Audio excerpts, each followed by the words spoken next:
will be delivering. May I ask the Lord Ranger to speak a little bit about how he is so successful in every aspect, in every sphere, and also to introduce, say a little bit about James. I don't know where you got that introduction. That is the work done over many, many years. First of all, I'd like to thank Anwara and Dr. Ibrahim Yali for organizing this remarkable initiative, which is called the Think Tank. And we're also grateful to our host, Dr. James Davies, for hosting this inaugural meeting and giving us a chance to meet each other and to discuss what we plan to do. I think this organization is very important because as a businessman, I have been lobbying the government that on your business committee, you don't have any businessmen. You only have civil service. And they hardly know how the business is done, what challenges we face. But this organization, with doctors, health personnel, we have the host here who is a doctor, his father was a doctor, so you can't get better trained person to help you than our host James. So it's very important that you people give input to the decision maker because you have experienced both sides. You've been patient, you've been curing patient. So you know exactly what you expect and what patient expect from you, and the knowledge you will deliver to the decision maker will be really, as to say, a horse and mouth, that you will be able to give the right information to formulate right policy. And you know, national health is our pride and joy, it's the envious of the world. I'm 75, but I look 35. This is the remarkable achievement of the NHS. Believe me, I survived quite serious attack of pneumonia. Yes, that was horrible. But thanks to NHS and the dedicated doctors, nurses, they put me back on my feet as quickly as they could. And I was very, very grateful because when you go through something like pneumonia, it drains you completely, you can't breathe, you can't talk, you can't do anything. It's horrible. So therefore, I'm standing in front of you as a testament to the dedication and commitment of our NHS staff. So I think you can give yourself a round of applause.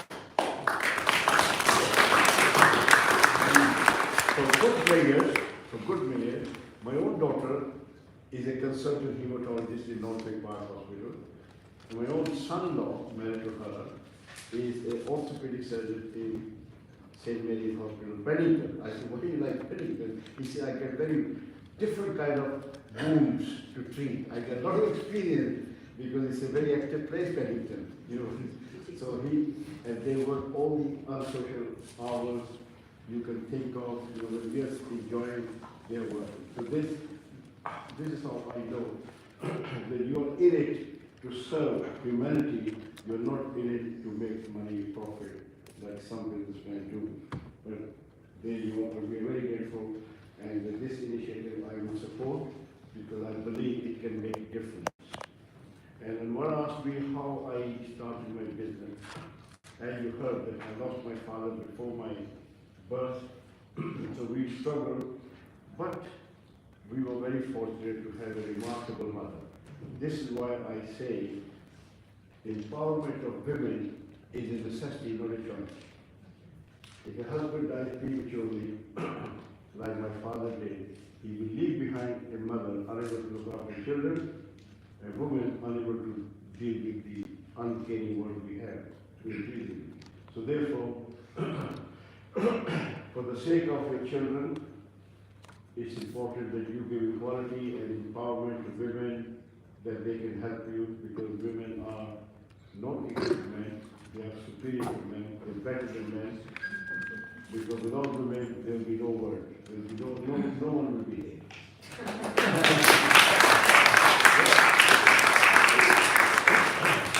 So we had remarkable mother. She will never give up, will never give in, no matter what the fate has thrown at her. And the fate has, we had a partition of India. We lost everything, our breadwinner, our house, our country, everything. But there is a smash and grab. There are some winners, there are many, many losers. There were some winners, but there are many losers. And the consequences of partition are felt. And they will be felt for a long, long time to go. Now we are nuclear adversary. They are trying to destroy each other once we live together as one. But anyway, that's history. I hope leadership out of you will emerge and put some sense into those leaders who are just keep maintaining the status quo. We should change. So my mother worked as a teacher. She couldn't give us a lot of financial help, but she instilled the right values in us, which became the bedrock of our success. And I came here to study law in 1970, and the country was totally different. You're very lucky you can enjoy curry wherever you go, around the corner is curry. At one time, the natives could stand curry. I had to drive 30, 40 miles. I used to live in Kent, in Orpington. From there, I had to come to Southall after a week, just to enjoy food from home. But anyway, those are the days that gone, we changed them. Now they can't get enough of it. Yes. So we are grateful to this nation, British sense of tolerance and a fair play. And the result, an ordinary citizen like me will come, realize his ambition, and become an asset for my family and my adopted country. So this is very, very important that we remain indebted to the country which has given us what we have. We gave them nothing, now we have everything and more. And unfortunately, some people don't realize how lucky they are. They just have to look around the world to see how people are making ends meet, what is happening in Ukraine, what is happening in some part of Africa, Middle East, how lucky we are. So that's good. Unfortunately, we lost our gracious queen, who served us for 70 years with commitment, passion, dedication, and the way we gave her dignified send-off. It was the result of her own personal standing among the people. Because wherever she went, she will connect with people, talk to people, make them feel extraordinary. I had the opportunity of meeting her several times, and I tell you, she will instantly put you at ease. You come shaking, and you go away as if you knew her. She will always have some question for you. She's very curious to find out what her subjects get up to, what they do, how they make the village, what issue they face. So she was connected with her people, and we are lost. And I think the king is already working very hard, and I was very proud of royalty. The one side, his mother was in the States, and the other side, he was in Wales. Yes, meeting people in Ireland, all over the world with civic duties. So therefore, we're very fortunate to have royalty in this country. There is nobody who can give us the respect in the world. The Commonwealth, as you know, is a legacy of late Her Majesty, who was so passionate to connect. Today we see diversity in this country because she was the queen of every faith. So, ladies and gentlemen, I won't take too much of your time because I have another present duty to introduce our host. He is remarkable. He's such a young person. I wish I could go back to his age and do the medicine. But anyway, it is, of course, a pleasure to introduce Dr. James Davies, MP, for Wales of Fluid and British Health Alliance co-president. James Davies, MP, was born at St. Asser. My Welsh is not that clever, but my accent is very close to Welsh. So my teacher was Welsh. That's the English word. Yes. Llanelwy is the word. Remarkable. That is your constituency as well, yes? It's amazing. And you have lived there for 7 generations. Amazing. That is the loyalty. That is the loyalty to the land, the what love you have for your constituency. James' father was also a GP. Like him before, he became an MP. He was educated at King's College, Chester, before going to study at Christie's College, Cambridge. Gaining 3 degrees, unbelievable. A BA, a MB, BA, a MB, B, is it sure? Yeah. This is what happens when you don't go to good school. I did the necessary to qualify. I'm a reject of India, but I'm very lucky to be here. I'm surviving because the system is so good that people like me can get by. And MA in 2005, he's a member of the Royal College of General Practitioners, specializing in dementia. Who's James, by the way? Who's James? Dementia? He said already. Well, really. James was elected to Denbighshire County Council in 2004, remaining member until 2015. He represented the Presbyterian East Ward. You had to ask me before you write this again. Tricked me, aren't you? I think you've covered it all there. He was on the party list North Wales at the 2007 National Assembly for Wales election. At the 2015 general election, he was elected as a member of Parliament for Bay of Pulling. Dr. Davies was appointed Parliamentary Private Secretary to the Department of Health and Social Care September 2001. James has served on the Health and Social Care Committee 2020-21. Unbelievable. So where can you get such a distinguished post and co-president who knows medicine inside out? Anyway, we are here because of the initiative of 2 great people who feel for our national health, and they have, you can see the way this house is full, they have worked very hard. I have been to many meetings where you have to hire people to come. And in some cases, we have to give drinks to attract them for drinks to come. But there you are, this shows that Anwara has, and Mr. Ibrahim has done amazing work in bringing a galaxy of people we have from medical profession, and you have come to support this great initiative. Health is very, very crucial, because I say without proper health, our productivity will go down, our life, our loved one will probably disappear faster than we want them to. And I can't explain how nothing is health service where we don't have to look at a bill, that or we don't have to say, can I afford to go for this operation? Can I do this? So we have to keep national health for our next generation, as the previous generation has kept it for us. So I'm delighted to work with a lady, because Anwara, you probably know her in this field. I know her in many other. She is an iron lady in her own right.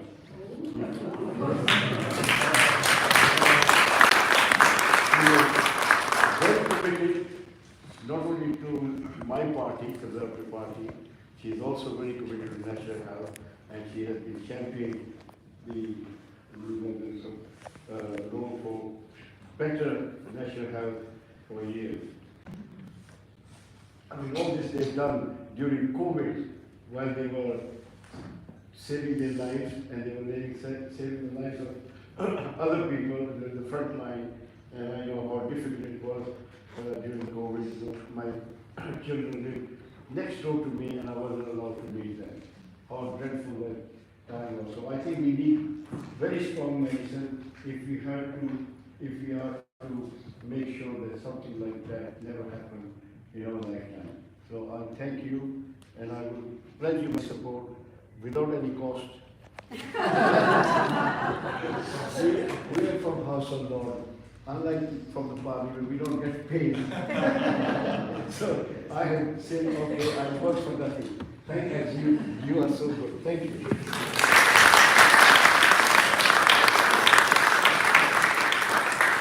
I ask Michelle Benji to introduce our first speaker on medical topics? Thank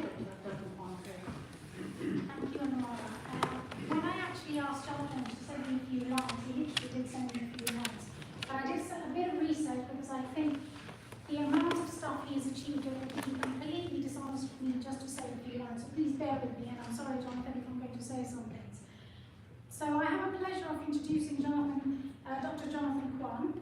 Dr. Jonathan Kwan qualified from King's in 1981, and he consistently reminds me that I probably was in nappies at the time, so he is quite a physician. And after qualifying from medical school, King's College, he trained as a renal physician and a general medical physician in numerous London teaching hospitals, including King's College, St George's and Royal London. He has over 30 years of clinical experience in treating all types of renal disease and has been a consultant for over 25 years. He had joined Epsom and St Helier Hospital in 1994 as a consultant nephrologist and ascended through the ranks to become a clinical director, divisional director, and then medical director. And in fact, it was at that period he took me under his wings when I was a Darcy Fellow and introduced me to NHS medical management. Dr. Kwan is currently based at Down Valley Hospital in Kent, working as a senior nephrologist alongside being the clinical lead in nephrology as well as divisional director for medicine. He is also an honorary consultant at King's College Hospital, and his interests include pretty much treating any types of renal disease, spanning from chronic kidney disease, dialysis and transplantation, to hypertension and diabetic nephropathy, which is what we commonly see. Dr. Kwan has spent time overseas during a sabbatical where he was able to gain valuable international experience. He has also received a number of national awards, including UK Hospital Doctor of the Year in Innovation in 2004, and was a runner-up in renal team in 2007.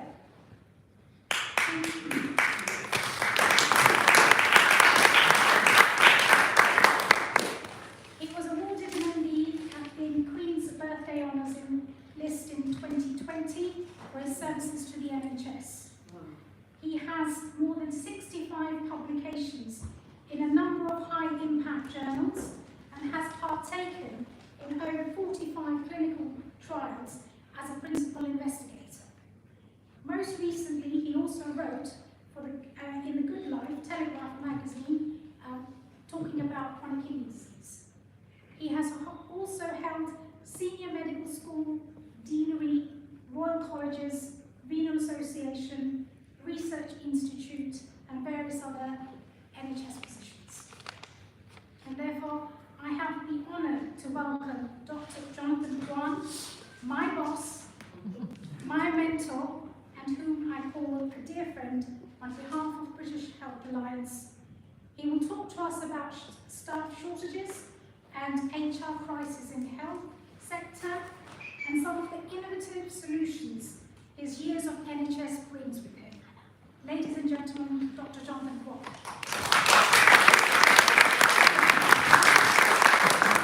Right, good evening, Lord Ranger and Dr. Ali and Dr. Ibrahim and Dr. Davies. Many thanks for inviting me to talk to this gathering. It's a great honour to talk at the House of Commons. The last time was many, many years ago, but this is a very special occasion, obviously. I was given this title, I don't know why, because I've not been all that innovative, nor have I been involving in sorting out all the staff shortages. I'm also mindful of the time. I also owe everyone apologies. I did make various attempts to secure some sort of audiovisual arrangement, including screen mirroring, Wi-Fi onto the television, PowerPoint projection devices, and I even brought my own cable. Unfortunately, we don't know how to work the input into the television, so you just have to do with me without the actual audiovisual. So I'm probably the first generation of people using PowerPoint. I'm talking about 1980, late 80s. But these days I tend to teach us with a board and a pen. So you have to put up with me, okay? So talking about any solution which is innovative, I think we've been there many times. So there aren't any innovation out there more than the advancement of digital data transfers. So before we need to think about it, we need to think about having a comprehensive national health workforce strategy. We haven't got one. So that's why we're where we are. And just to set the scene, again, the data, as they say, lies, damnite, and statistics. I don't know whether there has been any good data out there. And if you look at the NHS statistics, it's often quoted recently, as late as only 2 months ago, that we have 130,000 vacancy just in the secondary care sector alone. That's with the 1.3 million employed in the health service. Even on the secondary care, we're talking about 10% vacancy. That's pretty big sort of black hole in the kind of human resource facilities. And then you're talking about doctors, they're saying, well, there's something like 11,000 vacant places, and then another 46,000 nurses, just to give you a taste where we are. But obviously, the landscape on which we work has been evolving and ever-changing. I just want to share with you some of my thoughts. As those of you who are doctors, and I coined a phrase called SOFL. So our patients are now SOFL patients. That stands for S for sicker, O for older, F for frailer, and then F for some of them slightly fatter. And then L for presenting too late, later, and then some of them, because of whatever reason, they're E for emaciation. So our patients are now suffering from SOFL syndrome. They're sicker, older, frailer, very few of them getting a little bit fatter, and then they often present later, and then some of them are rather sort of poor nourished. And whether we like it or not, this is a public service. It's often said, well, the UK are not quite up there in terms of percentage personal GDP, in terms of funding services. I think we're probably hitting there now around the European country averages. But the reality is we need to consider the current financial challenges, the little turbulence, as the Chancellor used to say. So I won't go there about potential shrinking in the funding of the health sector, although it's been promised that that will be protected. But even if you protected the absolute sum, because of inflation, recession, what have you, we're going to in for a rough ride in terms of the funding cycle. We also need to acknowledge there's a changing working culture now. People have different attitude to life, partly due to societal change, partly due to the generation changes. Our generation Z, okay, they like to have a very flexible working pattern. They like to have a portfolio career. One of my junior doctor, she works 3 days a week in the NHS with me. 1 day a week she's a yoga teacher. Another day of the week she's a Zumba instructor in a Pineapple Studio in Golden Garden. So that's the sort of portfolio career they want to do. So they don't necessarily like Dr. Ali, who's spending 100 hours working in the surgery providing care. Gone are the days where you devote more or less of your life in work. They like to have a little bit of work-life balance. We're also talking about people retiring early. We're also talking about people who want gap years. When a foundation year doctor come up to me and introduced to me, I'm an F1, meaning their first year after the qualification, I've responded by, I'm an F42, because this is my 42nd year in the NHS. So I'm just mere NHS slave while you are the F1. And then they say to me, well, I'd like to do a gap year when I'm doing F3. What that translated into, after they served their 2 years as a house doctor or foundation doctor, they like to take a year out to do a mixed mixture of doing locum, making a lot of money, and then traveling, doing other things they wanted to do. So those gaps in career is not necessarily taken into consideration when the workforce plan was produced, government upon government. But we have to realize there is a changing landscape out there in terms of work patterns. And then it has to be said, for those of us, I call myself, so you got junior baby dinosaur, you got adult dinosaur, you got ossified dinosaur when you are pretty. I'm a fossilified dinosaur. I turn myself into a fossil. So in my generation, the health sector certainly show up our goodwills. We do 110 hours a week, no problem. What's the issue? We go on call on a Thursday morning and finishing at 7 or 8 o'clock on a Monday evening. And in between, we probably have around 6 or 7 hours sleep, but we hack it. But the modern generation won't do that without exceptional reporting, meaning every single minute they do, they will report you.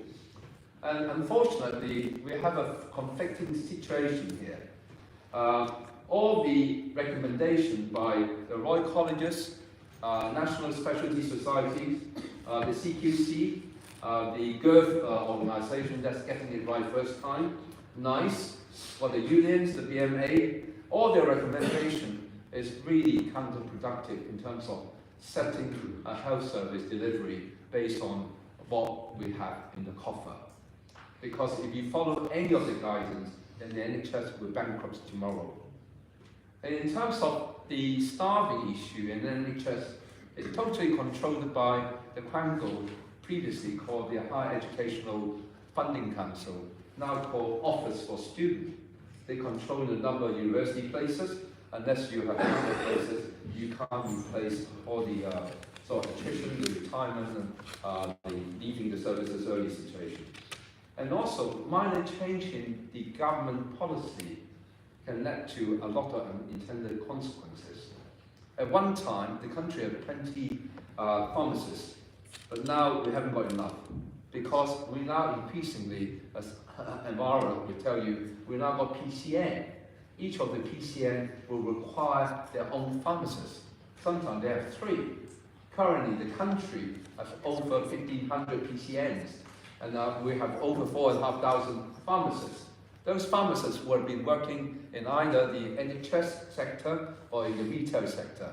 So we now have this challenge. We now got a big, huge gap in pharmacists in the NHS. And then another reflection is performance management and productivity are not necessarily we're doing very well in the NHS, but I won't go there. And unfortunately, in the name of governance, a lot of managerial processes are now increasingly unneeded. And we also talk about multidisciplinary working. Previously, it would be involving 2 doctors, we may now involve 6, 7, 8 doctors to make a decision. And that also has an impact in the workforce demands. And then the expectation of the public is ever rising. And then we also, as a result of that, partly, and also medical legal protection, we're what I call turning many of the patients into vomit. What is vomit? They are victims of over medical investigation and treatment. That also caused a lot of problems in terms of extra human resources to fund the service. And then Dr. Ali had mentioned about inequality, regional variation, I won't go there. And then based on all that, we also got the so-called red list country. These are lists of the country where we're not supposed to recruit healthcare workers, but in reality we do. So many of those countries on the red list, we're still actively recruiting doctors. And alongside with these national shortages, we also have the burgeoning number of local agency or bank agency who's charging exorbitant fee in supplying their doctors. And just a recent report in Norfolk, between 5 hospitals over 3 years, they spent in excess of £120 million. So local of them. Just imagine that £120 million, how many nurses, how many healthcare workers you can fund. But we're now putting into the pocket of big recruitment agency firm. For every agency doctor you can actually employ 3 as a substantive healthcare worker that need to be addressed. The other thing is, among us, there's a lot of members from the BAME community. The NHS is totally reliant on foreign healthcare workers. Overall, something like 15% of the healthcare workers are from overseas, and then about 20% of the nurses are from overseas. And then according to GMC, in terms of number of practicing doctors, this is a shocking figure. 37% of the practicing doctors in 2021 are qualified trained overseas. So just imagine, if you haven't got some of these doctors, what will happen to the health service? It's going to be challenged. And many GPs are from overseas, amounting to around, if you go to Dagenham, 71% of the GPs are from overseas. If you go to Medway, our local sort of neighbourhood area, it's 63%. And consultant, about 1 in 3 consultants are from overseas. So we need to recognise that. So we are very diverse working populations. I know I only got 25 minutes, so I'll stick to that, or you get okay, fine. I still got a lot to do, but I'll squeeze in the next 7 minutes or so. We're supposed to be working together, but at this moment in time, we're actually stopping the domino falling. That's what we're trying to do, show off the dominoes. Okay. And we need to recognize the health worker are a very generic group, very diverse group, from sort of nurses all the way down to chiropodists, okay? And they all like their different working patterns. And I think increasingly, we need to redefine the roles and responsibility of the healthcare workforce. We need to embrace the concept of having generic cross-professional, cross-discipline and cross-boundary workings, particularly areas where you can be serviced by different type of healthcare worker. So some jobs can be done by physio, not necessarily done by a nurse. Other jobs could be a healthcare assistant, etc., etc. Unless we think generically, we're not going to be able to have the synergy and the economy of scale. I mentioned previously there are 130,000 vacancy in secondary care. But if you look at the NHS job, because all the NHS jobs are being advertised in the NHS jobs now, there's only 35,000. Why is there such a disparity? I don't understand that. On one hand, you say 10% of your staff posts are vacant. On the other hand, it's only 1/5 of the vacant posts are being advertised. So I think that's the data conundrum. We don't know the actual data. So what we really need to do, just like you got the office for students, we probably have office for the healthcare worker, where we can have really accurate registry of the requirement for healthcare workers. And we also need to define there's in every single healthcare environment, there are at least 5 levels of staffing. There's the absolute minimum, okay? And below which is totally unsafe. And then that's a minimum, to give you a little bit slack. And then a stretch, and then there's a safer staff, and then a comfortable. The reality of the healthcare at the moment is we're functioning between stress and minimum. So again, that needs to be something needs to be recognized. So I'm not going to talk about a lot more about some of my slides. I'm just suggesting, just take nursing. I'm going to take out 4 professions, just talk about what innovation solution we can have. Without doubt, nursing, we need to continue to recruit overseas. Then we need to navigate how you then recruit nurses from Africa, from the South Asian country, without infringe on the ethical recruitment issues. We need to have open feedback to facilitate retention policy. So we're not acknowledging their needs and wants. Unless we meet the needs and wants of the current workers, we're not going to be able to retain them. We need to talk encouraging returnees.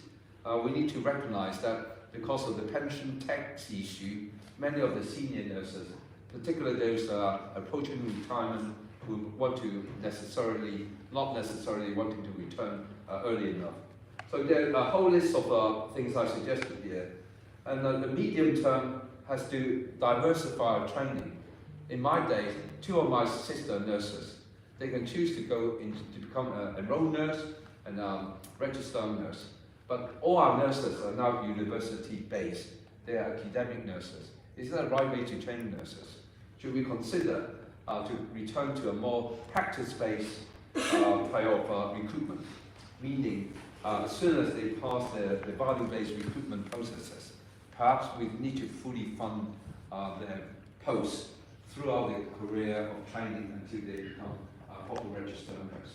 And I think this is something we need to confront and face, because many of the nurses, they want to be a caring, compassionate, hands-on nurses, but they don't necessarily want to go through doing A-levels, doing the university exam, etc., etc. And then in a longer term, you really need to consider how you stop the exodus of our current nursing staff to join agency roles.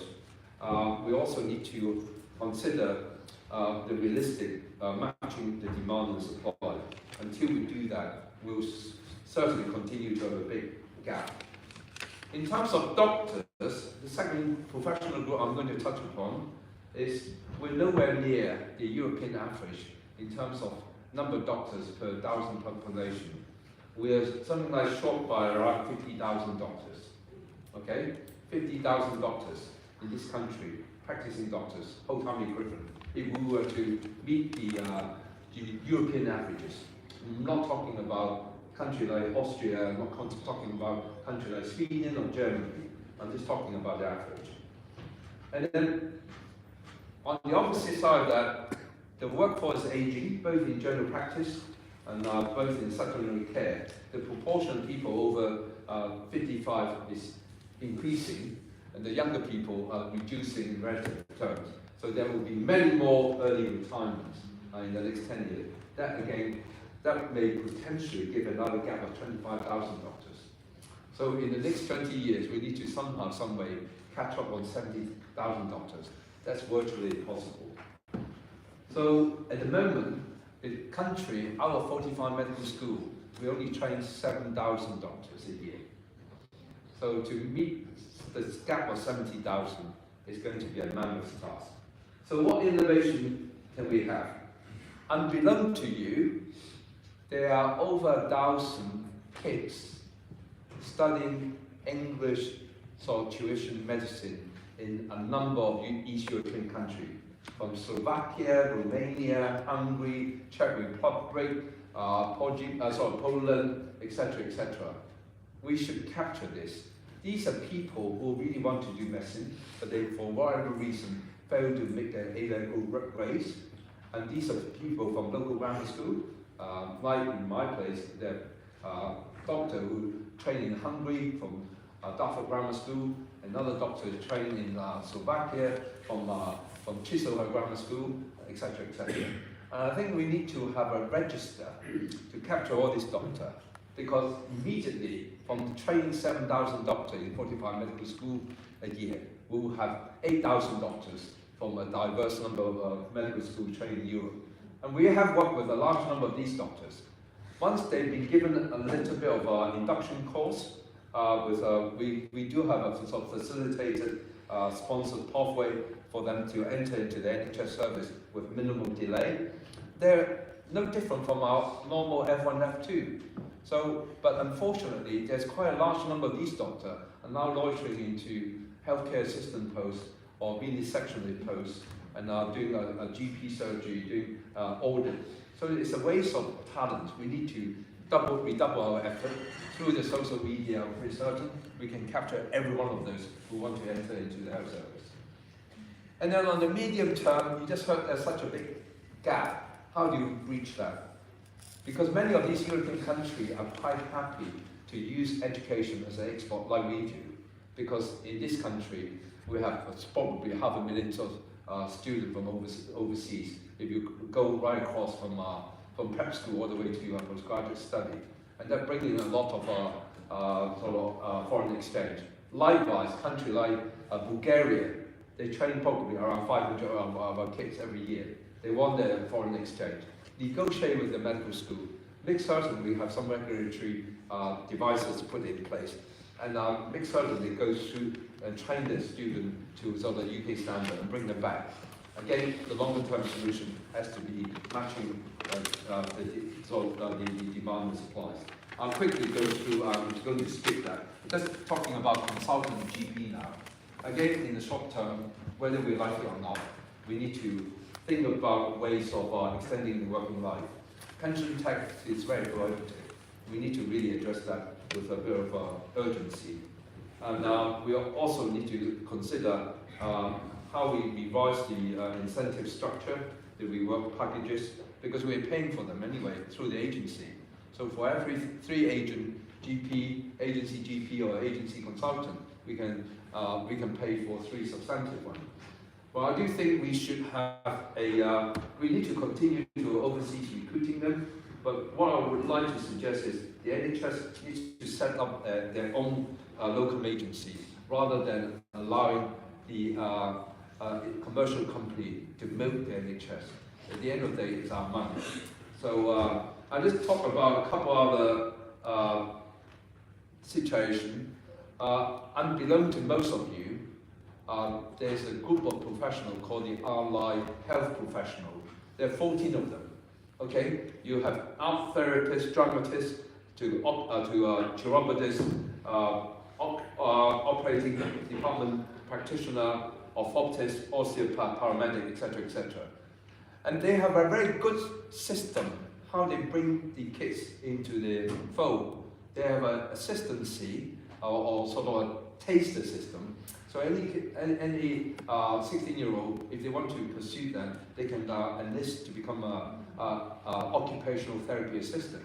They get paid band 3 salary, and then after about 6 months, if they like it, they can then switch over to become an apprentice, and then the apprentice will do a 4 years course. And for those who want to directly go into university, they can go into a vocational university called 3 years training. I think they have a very good model which we should sort of consider to explore to make certain we got enough of X, Y, Z, and then plug into as many local facilitated schemes as we can. I briefly mentioned about the increasingly demanding pharmacists, and I think again we have a huge shortage of pharmacists. If we want our pharmacists to do a lot of more conventional medical roles, like the doctor role, in terms of preventing ill health, support for healthy living, support for self-care, and particularly for minor ailments and other long-term conditions. Use them, but we need to train more. So I'm very mindful of the time, and I think I'll stop here, although I've still got another 20 slides to go through. But I haven't got time. Thank you very much. Thank you so much.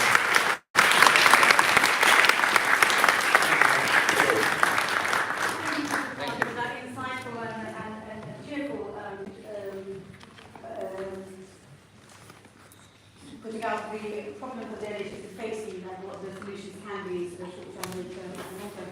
So what I want everyone to take home, we will be producing a breakout and presenting that to James to put forward to the Health Select Committee, Lord Ranger, to the House of Lords, Health Select Committee, is the pension issue. That is actually a lot of GPs and consultants and nurses are retiring because of that. That needs to be addressed by the government.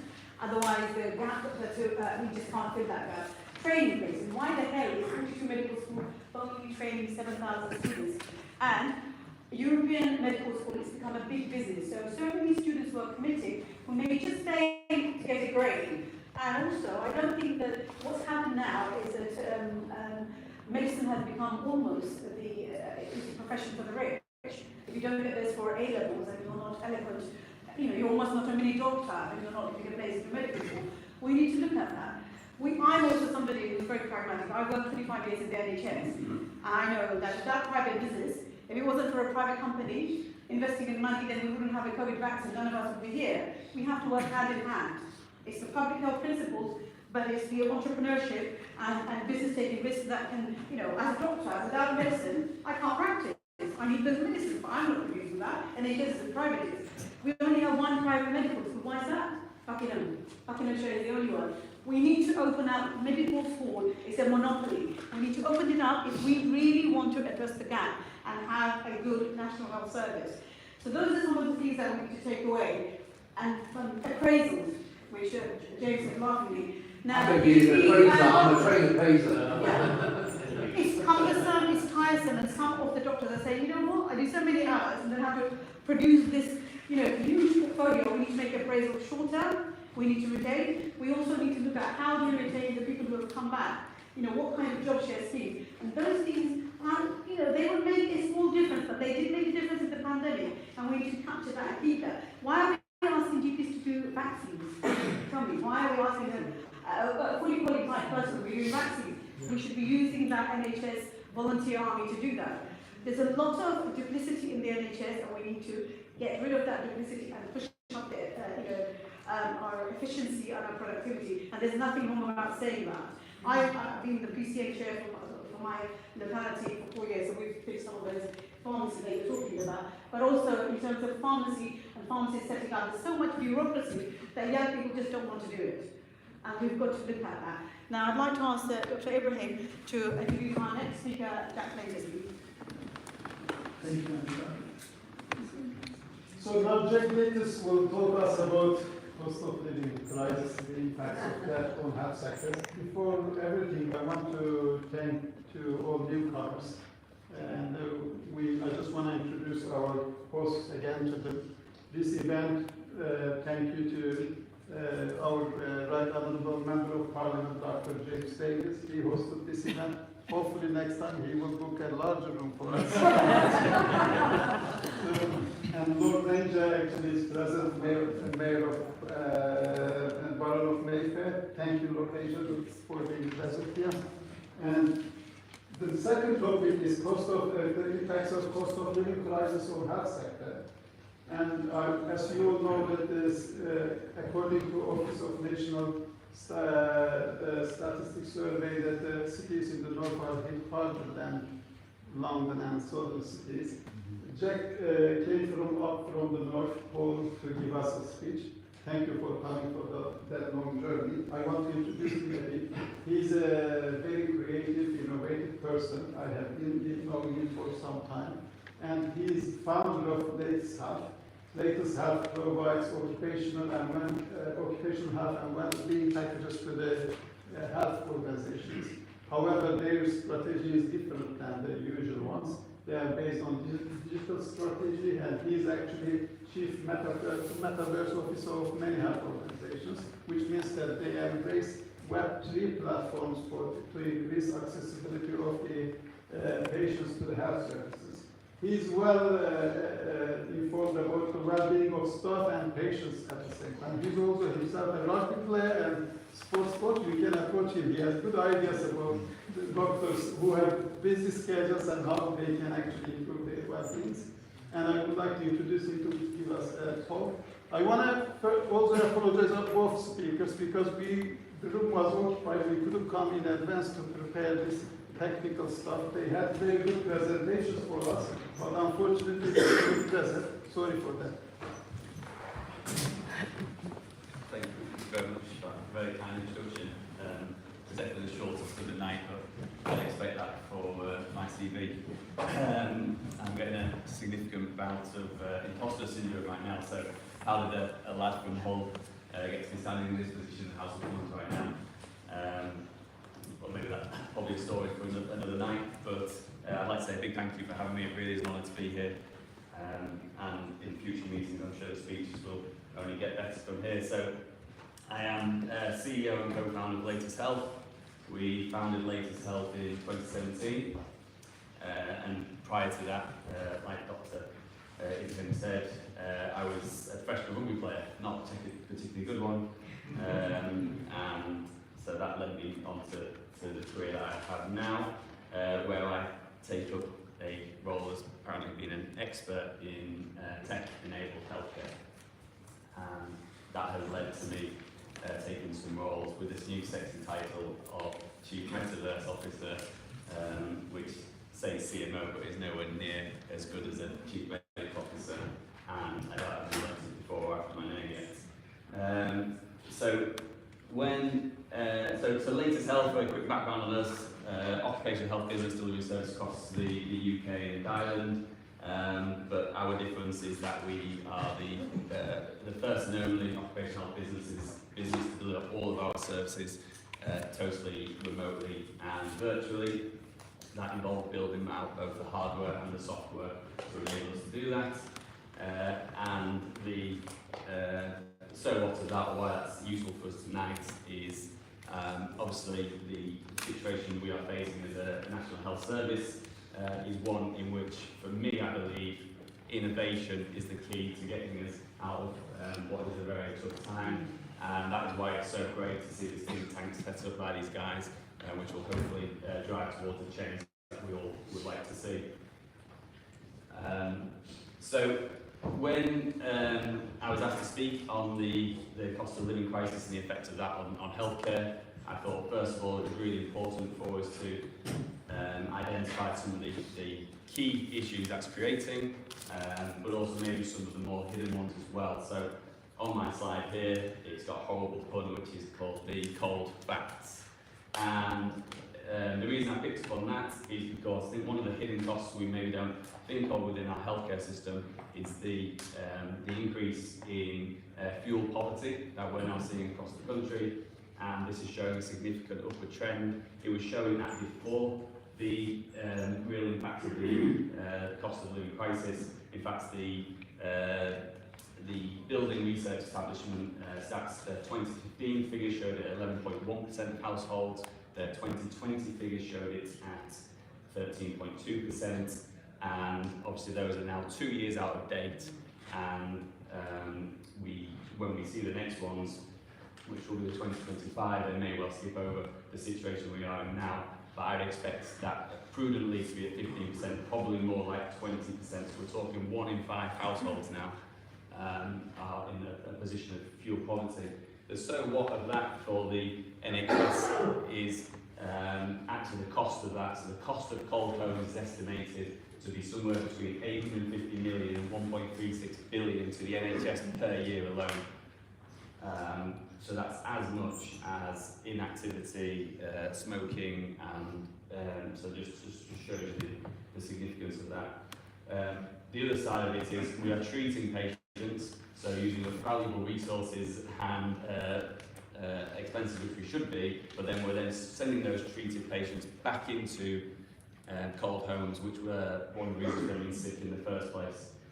The World Health Organization believes that 30% of all winter deaths are a result of cold homes, and all of these stats I've given you here are taking into consideration the cost of living crisis, so that's going to be significantly multiplied when you add in the costs we're facing. So on top of that, obviously the obvious ones are all practices, hospitals, private businesses in the healthcare sector facing increasing energy costs, increase in, obviously a key one for me as well, and this goes on to what Jonathan was saying, increase in interest rates is obviously going to increase or reduce the ability for people to purchase homes.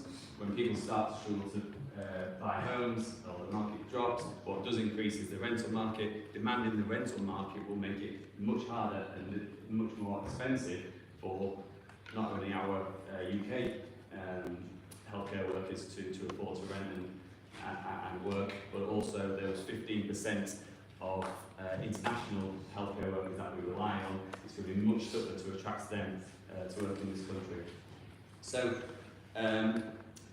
I don't have the right to stand here and tell you what the NHS should and shouldn't do. I'm not part of the NHS. I have a little bit of input into the NHS when I work with our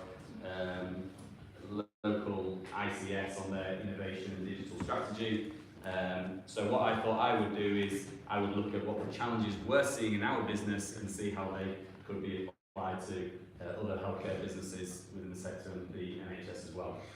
So the key 2 issues we're seeing is obviously pressure on us as a business and pressure on our people. And those are obviously coming around for us, increased cost of running a business, whether that be our energy costs, salaries, the increased demand for more salary, our customers are putting the squeeze on us, our suppliers are putting the squeeze on us. So we're getting into this obvious inflation there. Pressure on our people is exactly the same as we are all facing. Increasing consumer price index, everything is obviously costing people more. So we're in a situation where our people are asking us for more, and everybody in this room is in that same scenario. No matter what organisation you're in, you're getting asked to give more to your people from an empty pot, a pot which is already being drained for other areas of the business or the running of the organisation.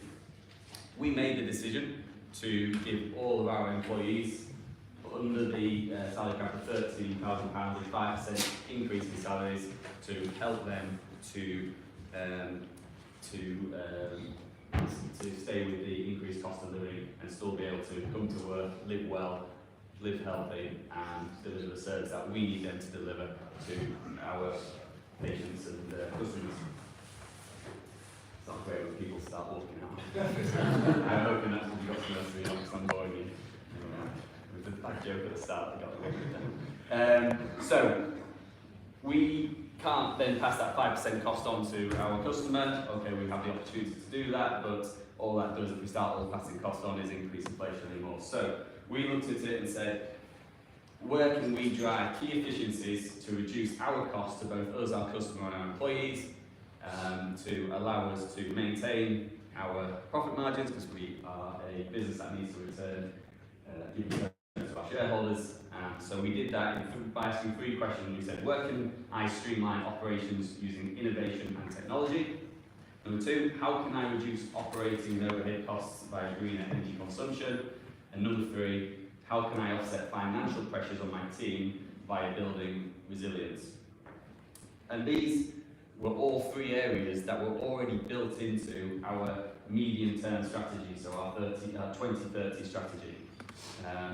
But we decided actually some of those held the key to helping us through the current situation, the current climate. So number 1, we have moved to an automated booking systems and virtual appointments and remote AI-driven health monitoring earlier than we were expecting. Okay, so we invested heavily in our tech to take it from being, we're going to start to use it in Q3 next year. We've brought that forward and we're already delivering that now. So that has driven cost savings for us because delivering virtual healthcare is a lower cost model. It's increased savings for our customers, their time of bookings, their access to our services is a more cost efficient model, and it's also improved it for our employees. It's also had a knock-on green benefit because we have taken some of the carbon consumption out of the room model as well through travel. Second, we reduced energy costs, focusing on delivering our eco agenda earlier. So we have a 2030 green agenda in place, which is where we're trying to be net carbon zero by 2030. Most organisations in UK healthcare have plans to be there by 2045. We wanted to lead the way in occupational health and show that innovation and digital solutions are the key to reducing the carbon footprint of our sector.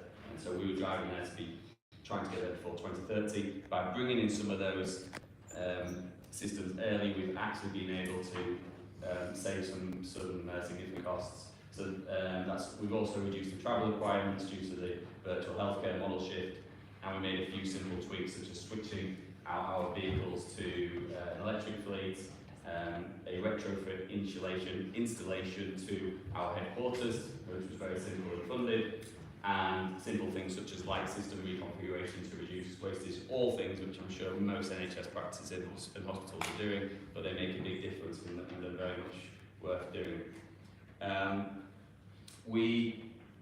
So all CEOs or organisation heads of practices will be asking themselves those first 2 for sure. Where can I drive operational efficiencies for cost savings, and where can I make sure that we are applying our green agenda and sticking to our ESGs?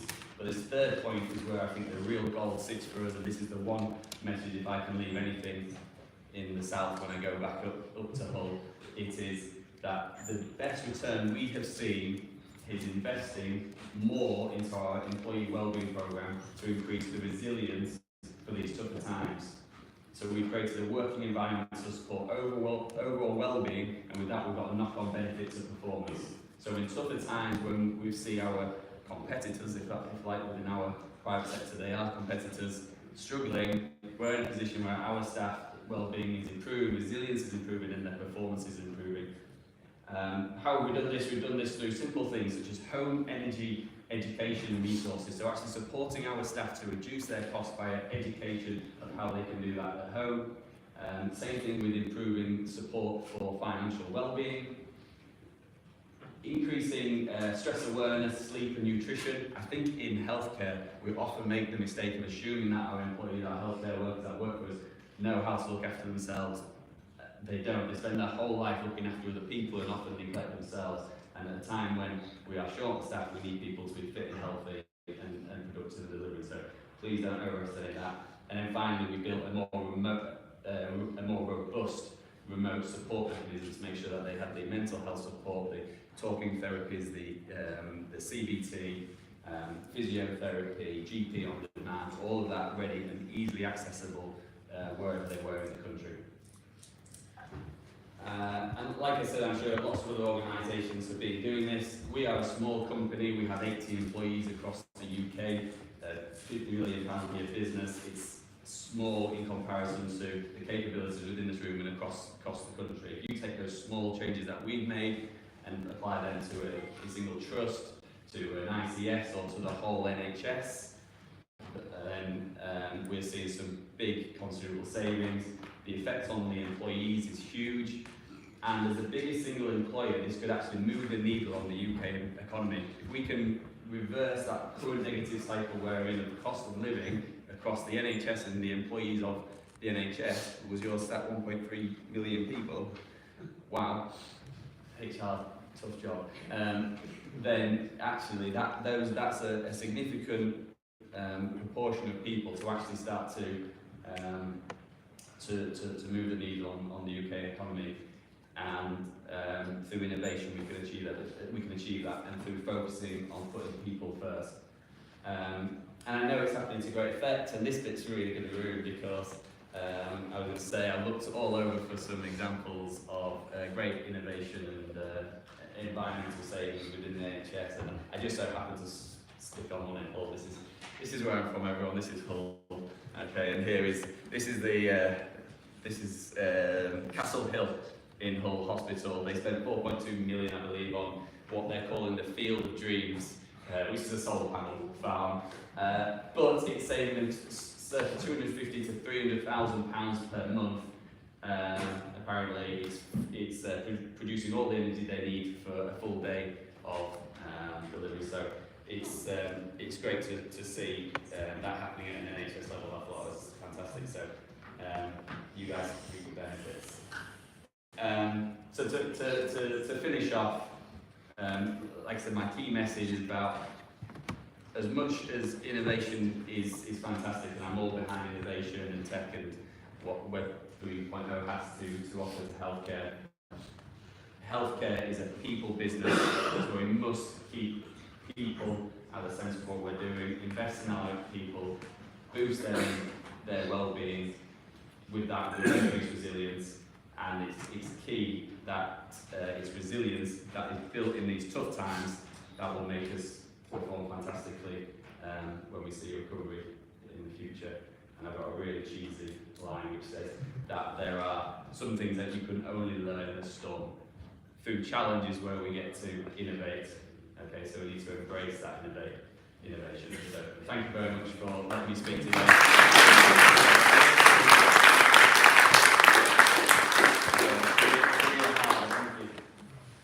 So thank you, Jack. That was a very insightful presentation. And I think the reason we wanted to host a NHS speaker and somebody who works in the private sector, because we work in partnership.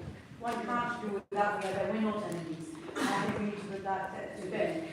But certainly, I can tell you, I was PCN chair for 5 years, from right from here. And when we do a cost-benefit analysis or efficiency saving, the one thing we always overlook is to do one on our workforce. We look at where we can make the efficiency in terms of our building, hiring, firing, and so forth, but we don't do that in health and well-being. And I think that's the key message to take back home. And I think, Jonathan, you would agree as the regional director, that's where we think to take back doesn't matter. But actually, unless you have a thriving, healthy workforce, you can't have a prosperous economy. That is the fundamental key message that I want you to all take home. Now, what I'd like to answer, we have to vacate the room by 9, but we have to clear out as well. So what I'd like to do is take contributions from the floor, whether it's questions or things that you want us to look at. And also, we will be emailing you all and look at our website. There are two issues that the government is consulting on. One is mental health, and the other is Down syndrome. Anybody who has a family or has something to say on it, please do drop us a line. We will use some papers to government at that consultation. But we want to hear your contributions on the floor now. So do put up your hands and so Sonia Montani. Thank you for calling me. I'm from Harrow, and I'm a community leader since many years and working in various different voluntary sectors. Today's thing is quite an eye-opener because the NHS affects every single one of us. None of us can do without it. Very interesting to hear all the different aspects that we've discussed here. And 2 or 3 things I have to say straight away. I'm sitting next to the doctor and I have to ask him, are we talking about nurses' bursaries? For goodness sake, this is the first thing we need to bring back. It's crazy not to let them have their bursaries. We really need to persuade the government on that one. The other thing also, as far as our doctors go, I'm sorry, I'm not trying to be insulting here, but I've heard a lot about doctors now becoming preferring now GP surgeries to become locums, to do less hours, for more money, they have more of a social life with their families and all the rest of it. Now I understand where they're coming from to some extent, because they want to have a family life and they want to do all this. But the need of the nation is very different. I'm sorry, it's an open profession, and I think you're going to have to give them some sort of incentives to become the kind of doctors that some of the older generations have been before them, because we need them. We're not going to get the other influx of doctors from Europe or from wherever. I mean, I know we need to get all the very lovely things you suggested, the innovative ideas Dr. Kwan suggested from Europe, and that's wonderful. But in the meantime, the ones who are here already, what can we do to retain them and to also make them think again about doing normal practice hours rather than only locums? Because this has become quite a worry in the mind of patients who are hearing about it. They're really very upset. And of course, you made a very good point yourself, Anwara, that why do doctors have to, and doctor surgeries have to do all the vaccinations and things? Well, pharmacists are doing a grand job. There are lots of little things they can do very well, and there's a lot of voluntary help that can come forward. They just have to ask, and you get it. People are ready to do it, and there are many of us out there who could help them to publicize this thing and make sure we get the volunteers, the right people. So there's a lot of things that can be done. Thank you very much for your talk. And that gentleman over there. Hi, my name is Haider. I'm a GP from North London, not the board member Haider, another visitor Haider. Thank you for inviting us as well. I just wanted to make a couple of points. First point is in response to, I'm really sorry I didn't catch your name because I came late. Jonathan Kwan. Jonathan Kwan. Dr. Kwan, you mentioned ethical way of pinching doctors and nurses from Southeast Asia. In my opinion, there's no ethical way of pinching doctors from Southeast Asia. There's no ethical way at all. The second thing is about, I don't think we should be worried about local. The introduction of bursaries to get the nurses back. I actually said work-based training, but with a barley recruitment and then for fully funded posts. Yeah. Because if you talk about bursary, it's actually politically incorrect now, because the whole of education is hijacked by educational psychologists, and they have this mythical concept: everyone needs to travel through university before they can be a decent sort of worker. That can't be right, because there has to be plenty more vocational scheme. So that's the second issue about pinching doctors from overseas country. I'm not suggesting that as an innovation solution. What I said is the reality of the gap, the huge yawning gap. You got no choice. And when I say it's South Asia, I didn't only just talk about South Asia. I talk about a whole range of countries. And the only country which is not on the red list is actually the Philippines. So that's why we have up to around 10% of our nurses are from the Philippines, because they use it as an export for the country's income. But that's fine. It's Filipino nurse, a fantastic nurse. Coming back to the locum issue, I'm strongly against locum agency. milking their NHS. Although some of the local doctors are good, but quite a few of them are tainted. Their motivation is just money. I work with many of those. So without doubt, once money into the play, then the doctor will be corrupted, will be tainted, and the quality of the doctor may not necessarily meet what's required for the population at large. We can have an outside debate on that topic, because I look after upwards around sort of 700 doctors. So I've worked with a lot of local agency, and I can go into all the nitty-gritty and have a debate, but not now. Thank you. In the back here. We want to debate, so we want everyone to be respectful of each other. We want to hear this, and we cannot actually get to the nub of the problem, and we want to make sure that we do get to the actual nub of the problem and present that to the government. Because we have our pulses on the ground as grassroots frontline workers. Now there's In the back here. consultant there, and then there's James, and then there's In the back here. Ali. Yeah, so can we go from here, Rob? 2007, so we go down that way. Yeah. And Polly at the back, yeah. Thank you. Yeah, good evening. I'm Dr. James, psychiatrist in Harrogate. I just wanted to offer a comment, which is, it's true, of course, that there's a lot of unmet healthcare need in the UK, but there's also a major problem in our healthcare culture, particularly in mental health, but other areas as well, of coercive practice and of giving people treatment without proper consent and without giving people treatment that they don't actually want. And I think that's a major, major problem. It was made obvious during the pandemic, but it's been a pressing issue over the years. And so we got this paradox where on the one hand there is healthcare need that's not met, and on the other hand there's people that are deep within the medical system who don't want to be. And I wonder if there's a campaign or something that can be done around trying to shift that culture away from coercive practice and more towards autonomy and consent. Thank you, Rob. James, and then Ali, and then Ahmed at the back. I'm actually registered disabled, and I'm a high achieving conservative campaigner online and that. And I'm a mental health sufferer here, and I have suffered personally for what you said. And me, I don't use the NHS, the mental health service at all. Even with my conditions, I don't use it. I take it to risking my life instead of using services, because they were saying they were providing services, and it wasn't. See, the thing is, a lot of data that people talk about nurses and doctors, some of this is not even being provided. These companies are cashing in the money. Yeah, I spent years under thingy, and I haven't for years, because I literally progressed myself so I can have that say for mental health, and I have been for years for the conservatives. And the problem is with the mental health is they're cashing in for services they're not actually providing. And no offence, I used to get 1 hour a year, and I'm a registered schizophrenic. Yeah, half hour a year. Yeah, and they're sending me that they're doing this assessment and that assessment and that, yeah. And to me, I achieved what I did with campaigning for everyone. Everyone knows me here, yeah. I've campaigned hard for the Conservatives, just so I can have that say, you know what I mean? Because I know 100% that services by these private sector companies are cashing in, yeah, and not providing the service that they're saying.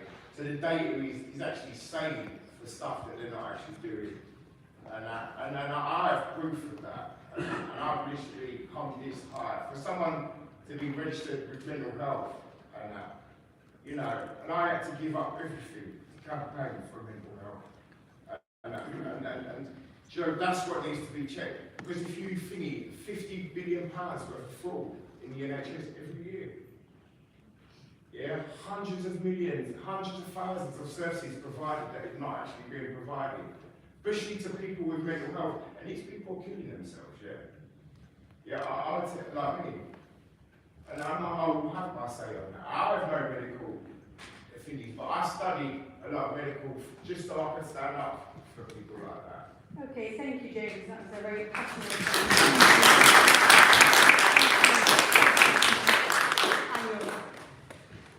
Thank you very much for inviting us here. I'm a pharmacist in Harrogate. We're independent prescriber clinical pharmacist. My question is to Dr. James. Will there be a suggestion to those professional bodies to reduce the bureaucracy of registration of the doctors, nurses, and the pharmacists. One doctors from abroad, they come here, they pass the English exam, it takes them to register 2 or 3 years. And the NHS has shortage of 135,000 staff. Why can't we employ those doctors are coming here, working in a restaurant, in a coffee shop, and in an unprofessional way? Why don't we tell GMC, tell NMC, tell GPHC to reduce this bureaucracy? Why we do have 2 club exams in a year? Why not 4? Why not 6? I was the Healthcare Professional Association chair from Turkey for many years. But unfortunately, when we come to GMC registration, they put a panel in front of us. Right there, reference these, that. There are doctors, they have UK recognized 54 universities from Turkey. I'm just talking about only one country. All over the world, these universities are exchanging students with each other. When it comes to the registration, why can't we use this for bureaucracy? Will there be any suggestion for this registration? Thank you, Ali. That's a very good point. I personally agree with you, and I think actually it shouldn't be 4 or 6 months, given the gap that we have in the UK, in the health sector. The exam should be held, the lab exam should be held every month. There's no reason why it can't be. And so that's something that we can campaign on as a BHA. So thank you very much. Ahmed Hadisana up there. Hi, thank you for having me. Thank you for inviting me here too. And it's a really good initiative, and I hope it shoots off in the right direction. And if you need our help, do let us know. We just don't want to come into these forums and have a chit chat and go home. We really want to contribute. Let us know how we can do that so that we can really participate into it. But the reason I put my hand up is because please don't get offended if I say anything other than what's not right. Apologies ahead. I'm not a clinician, I'm not a doctor, but if you say the way the GMC is, that how difficult they are and how contingent they are and whatnot, that gives me some confidence as a patient that they are doing something good and my doctor is being on the knob so that, you know, I don't have a shipment, Dr. Shipman in my surgery. So that gives me great confidence. But yes, there might be some areas where you need to draw back, but that's for the professionals to deal with. As I said, I'm not a doctor, neither a clinician. But I've listened to all of you, and a lot of the things that Dr. Kwan has put out resonates with me. I work in the health profession, but in one of the areas is that the CQC. The CQC regulates all the hospitals and the trusts. We are going through the CQC at the moment, and all we are told by our seniors is that this is what it is.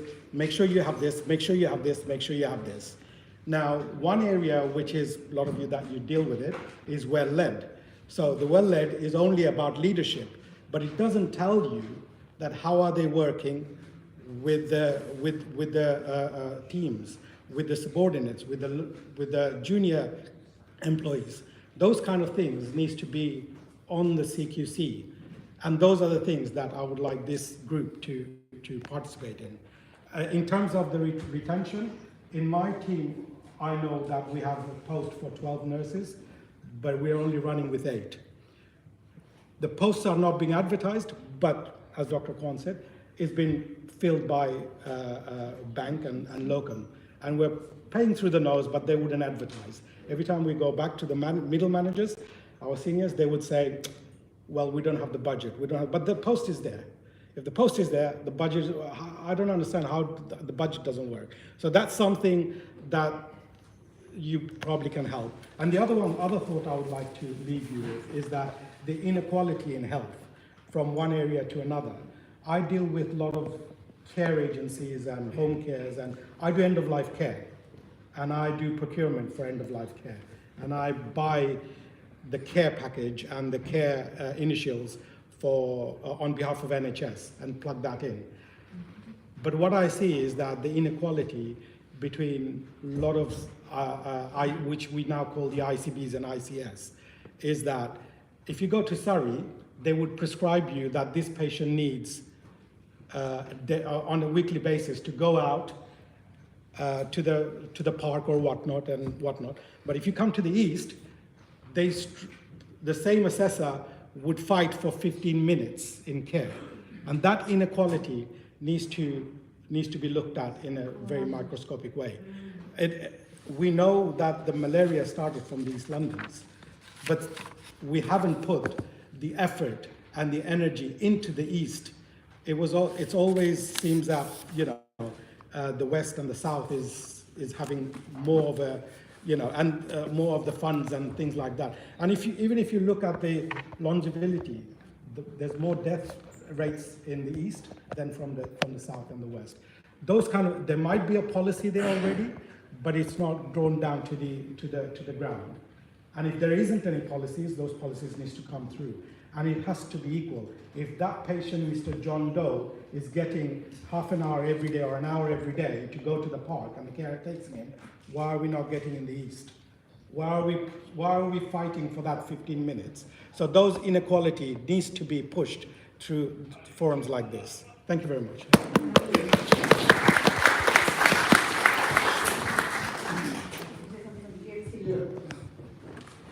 I just want to comment on what Rob said about the mental health services practices and also GMC. First, we will be preparing an opinion piece about the draft mental health.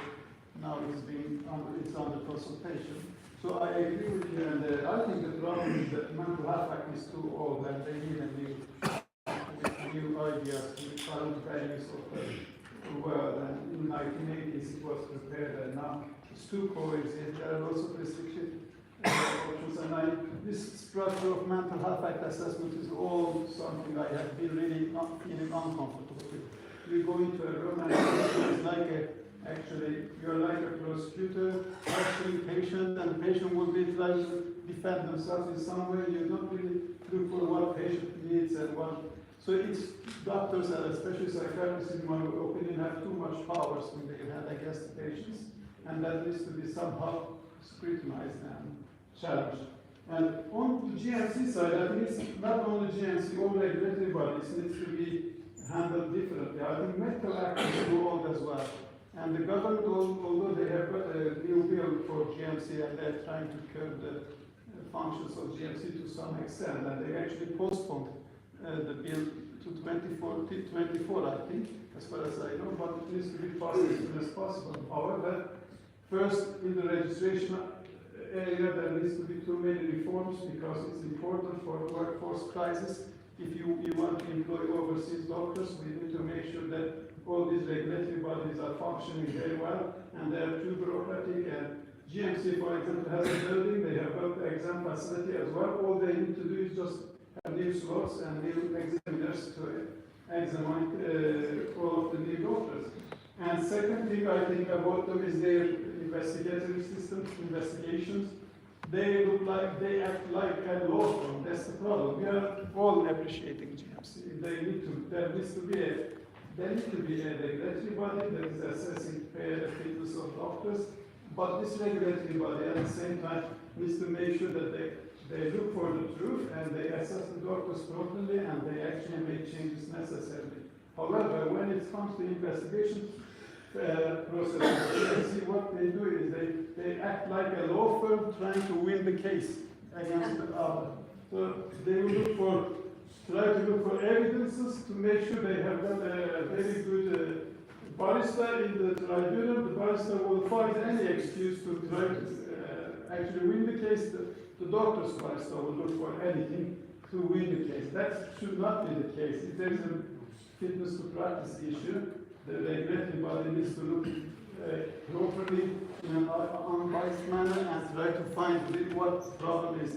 So otherwise, GMC has been facing many problems in the fitness to practice area. There are many doctors who have very big issues, never caught by GMC, but they can actually suspend another doctor who had a misunderstanding of the email, and they are suspending that doctor for 12 months.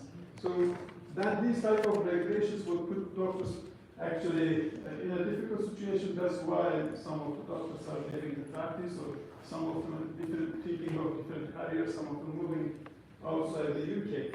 I think the problem here is not only just GMC managers or people that are taking that way. It's the Medical Act, which was prepared in 1980s. That is actually a comprehensive review, and actually a new act maybe is necessary to address all these issues for all these regulatory bodies.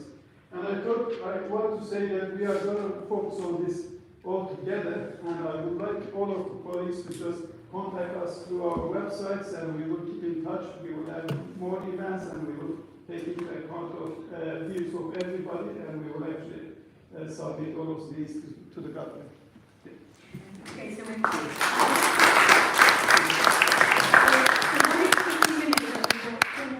who want to contribute, so can we keep it snappy? Gabby, and then the gentleman over there, and then the Shaba. Hi, I'm Gabby. I'm a postgraduate medical student. I just wanted to shift the focus on to the students. You mentioned training more doctors, but there's a real issue in that, let's say once a month I'll have a consultant or a junior doctor or someone on placement saying, you're very young, leave medicine, what are you doing?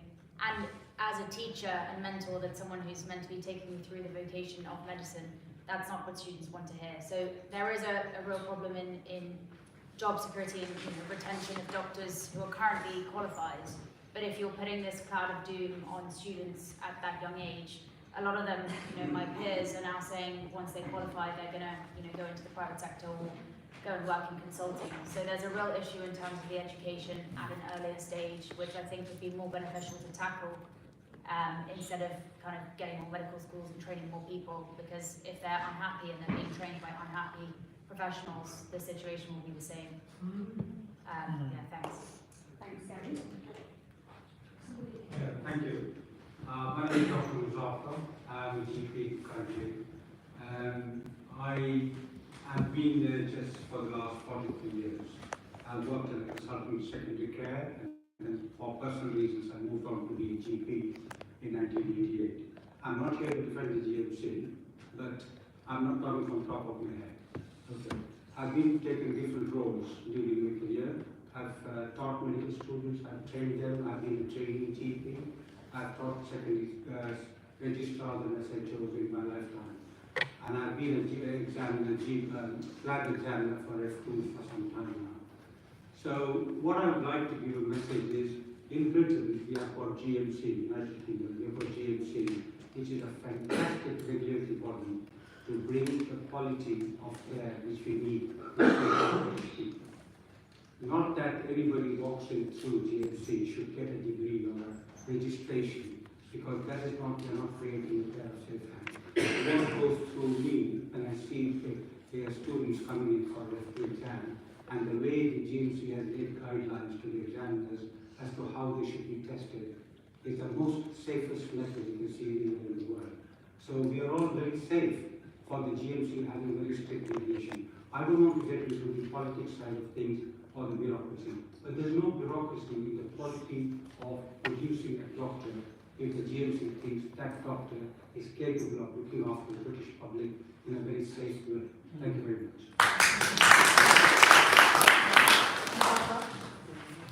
This is a specific question to James.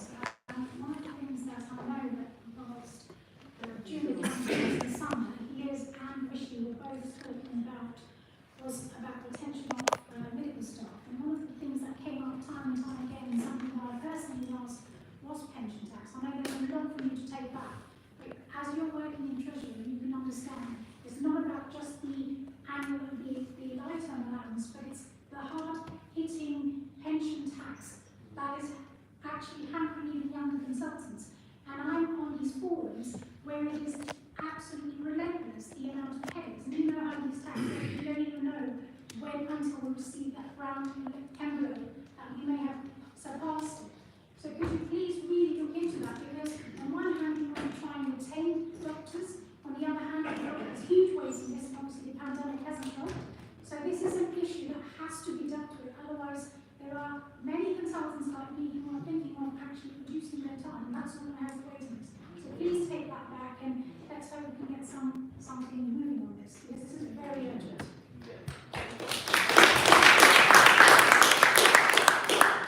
Are they, sorry, James, you go. Well, the Jeremy Hunt, whatever you think, who of course has wide experience in health, and he is now the man, the Chancellor, so I'm sure that will help. Is there anyone? There's a lady there. Thank you for inviting me. I'm a qualified pediatrician from Turkey. However, I haven't yet registered to UK. I really wanted to work here with all my experience. And 2 years ago, I would like to give my example from London. I applied to one of NHS hospital to volunteer with doctors.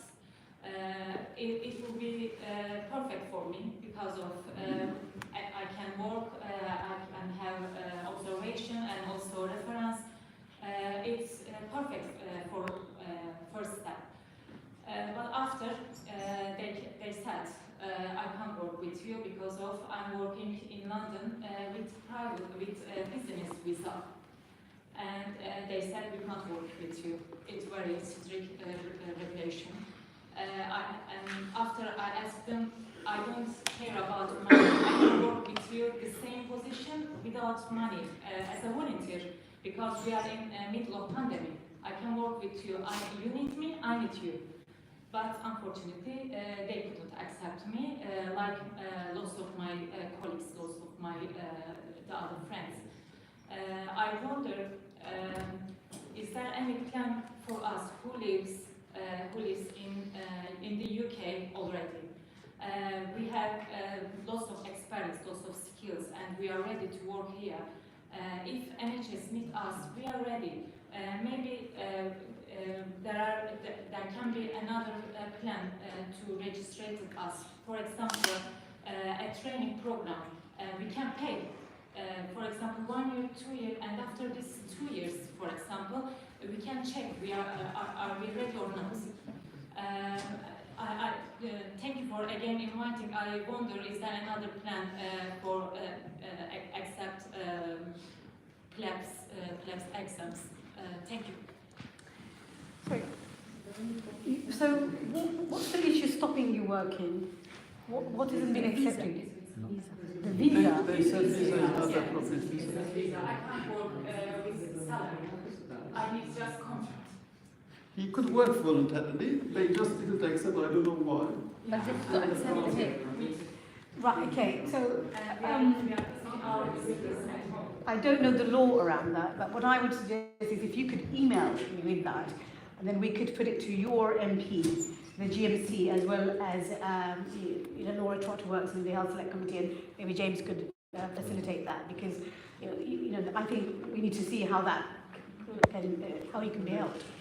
Because it just seems to me completely bonkers. We've got a skilled paediatrician, we're lacking paediatrician, and it's the issue of visas. And actually, our government was saying that we'll make it easy. So email me, Abraham, my colleague, and then we'll look into that. Because yours is a specific question, and I think we can look at to see how within the law you can be helped. I don't see any other hands, or do I see any hands at the back?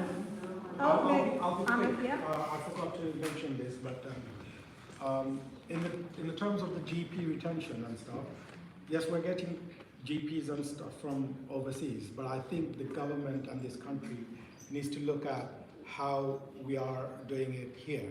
And one of the things, my son has just passed his A-levels and he's got A stars in chemistry and biology. So I told him to go into medical, and he said, "You're crazy, I'm going to go for 6-7 years and waste my life. I can go and do economics and do much better."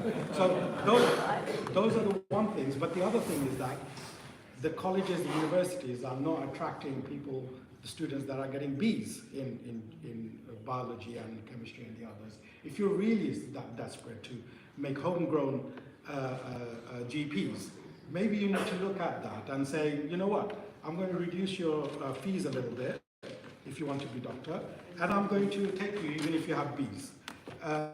But most of the places, they just want As on biology and related subjects. So a lot of students, even though they aspire, want to be a doctor, they can't because of their grades. And what they do is they then go through going into biomedics or nurse and then try to become a GP on a longer, but because the will is still there, but we're failing to understand. If you have that will, if that kid has that will now, help him to get into that right now. I think that's something Dr. Davies probably can help with our education secretary and see if we can take that forward. Thank you. So gentleman there and then Santosh, yeah. Thank you. And again, as everyone said, thank you for having us here today. I'm Nick Tull, CEO of Pharmacy London.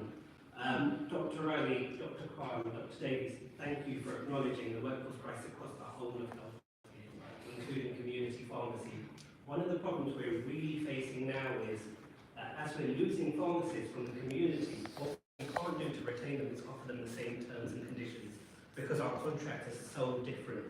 And they're negotiated for community pharmacy. Honestly, very, very boring. What we cannot do is people that want to work across different sectors but take themselves away from the community where access is open because they can't get NHS pensions. We need to do something to give them the same terms and conditions, and anything we can do together to push that agenda where no matter where you work, you get the same support would be really helpful. Thank you. That's a very valuable contribution. To cap it up, the difficulty in the UK is we have a public funded health service.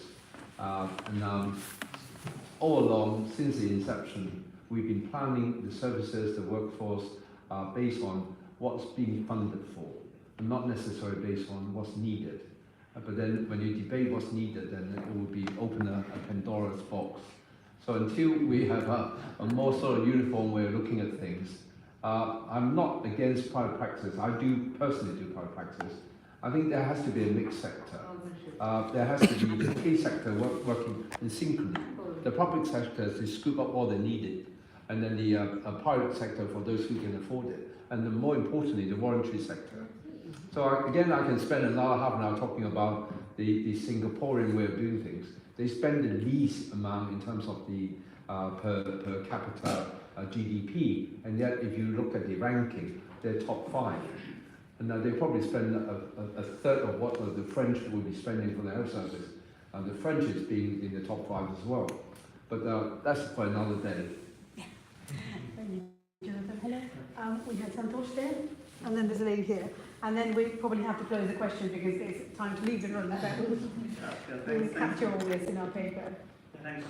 I think mine is more than a question, so I wanted to kind of make a comment actually about NHS and maybe overall. Actually, I am not connected to NHS by the way, but I have been occupational health safety inspector in a way actually. So, and also I work with basically risk management.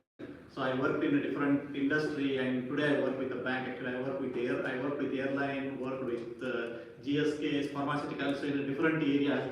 So many a times we always think that okay, if you are expert in a particular area, you can only work in that area. But I can see that there are a lot of work which you can do in outside also. What I wanted to kind of, or what I have seen from an NHS is they are very hard workers. And what they think that they are kind of a parent where they always think their child is not grown, and they want to heavy lift everything, rather than giving certain opportunities that where there are low-lying jobs are there that can be done by somebody else, some kind of small trade or by use of technology that can be outsourced or that can be done differently by a non-technical doctors, where there is technical people than actually the technical doctors. But NHS generally thinks that no, I can't give it that one. I think probably you are talking about a GMC. Actually, I hear what you said that GMC is basically a very good governing body, but you also have to see that one that there is a need today. So GMC is strictly putting the doctors, that doctors are not many doctors are produced, but on the other side the patients are dying. So if you can't have the number of doctors which are coming out to save the patients, what the use of having a good GMC which can never save the people? So you need number of doctors, at least he can be there to give an injection at least when there is a need, or at least to go ahead and care. But today there is no doctor, but I have a good doctor, I have a strict rules to produce a good doctor, but I can't leave him out just because he is little weak, I can't leave him out, but on the other side the patient is dying, this person knows that I can save the patient. So I think GMC also has to look into that one, that matters, and they have to kind of put some rules or some kind of guidelines where certain, of course, it is for them to decide, but whenever they decide, they have to see that what are those kind of jobs which can be done by less trained people in the medical field. Thank you. There's a lady here, and then I think that's the end. Okay, so. Yes, please. I met one lady, she invented patches for vitamin B12 and D, vitamin D, and she wanted to to participate with NHS to give it to them.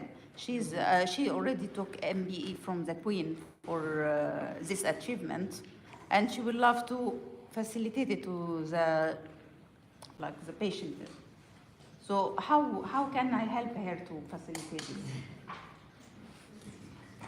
So basically, she needs to have approval, isn't it? She wants to pilot it on NHS patients.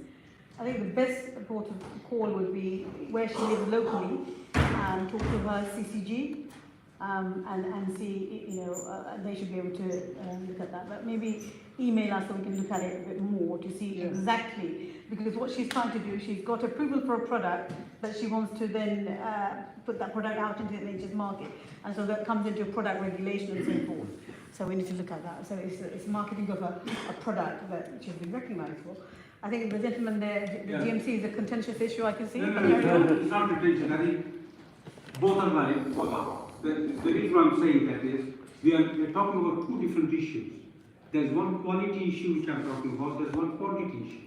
The quantity issue is politically governed, ministerial governed, government governed, how many universities you need to open, how many colleges you need to open, how many doctors you need to have, how many more in quantity, but not to compromise the quality and dent the quality because you want the quantity. No, I'm against that. All I'm saying is the quality should be there. You want to improve the quality of the government.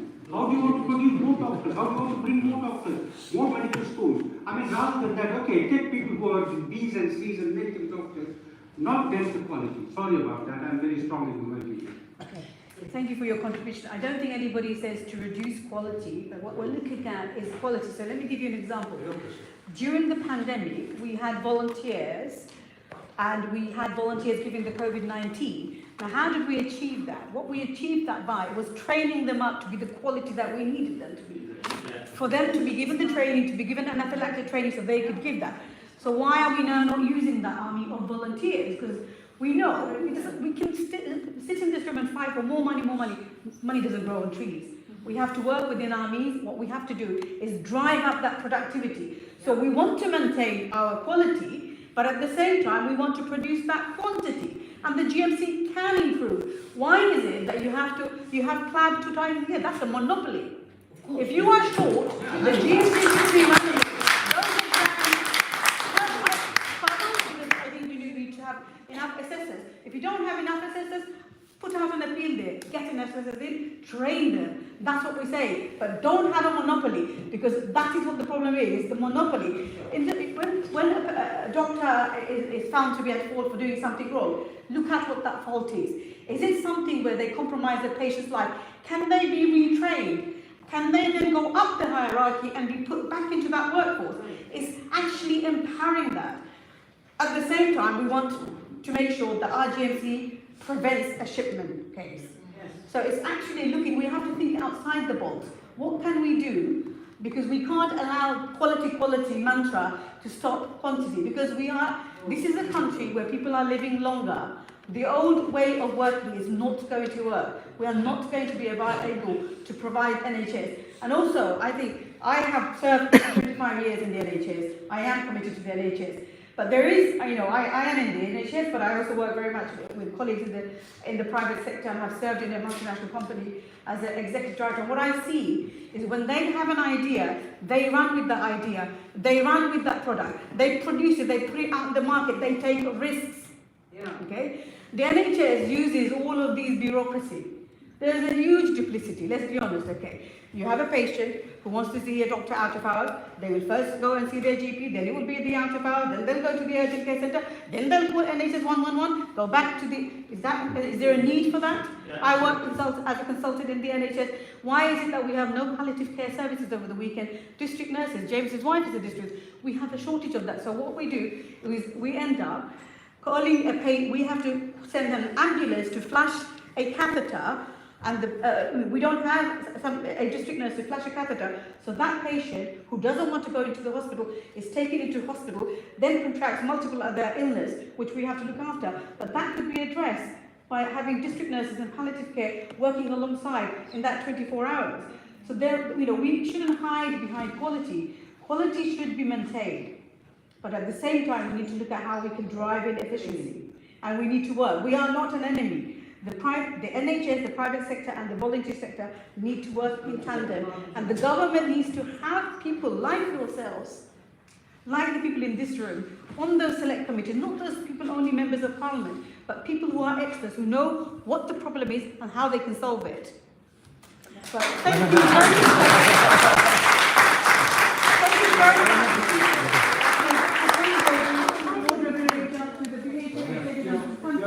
You're diving into the issue, that's all I can say. So, everyone is happy. She asked about the immigration thing. I know the form. She should apply for a special form. Then after she writes the form, she will write to her MD to ask specifically to support her application. Why don't you give us that information and we will pass that information to her. This is problem solving.